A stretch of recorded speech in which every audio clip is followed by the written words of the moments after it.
ఆ స్పర్శ ఎలా ఉంటుంది స్వామి? స్వామివారిని తాకినప్పుడు మీ అనుభూతి కానీ ఆ స్పర్శ ఏమనిపిస్తుంది?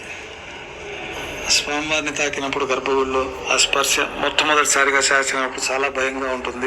ఇంత స్వామివారు సాక్షాత్తు మహావిష్ణువు శిలా స్వరూపంగా మారి భూలోకంలో ఉన్నారు. అంతటి స్వామివారికి మనం కైంకర్యం చేసే భాగ్యాన్ని ప్రసాదించడం కళ్ళు చెమర్చి భయంతో ఉంటుంది.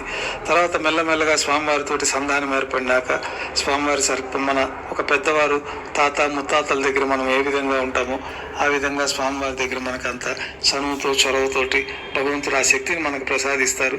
ఆ శక్తిని ప్రసాదించమని అనునిత్యం ప్రార్థిస్తూ ఉంటాము. అట్లాంటి అనిర్వచనీయమైన అనుభూతిని మనం చెప్పడానికి వీలు లేని విధంగా ఉంటుంది మాకు.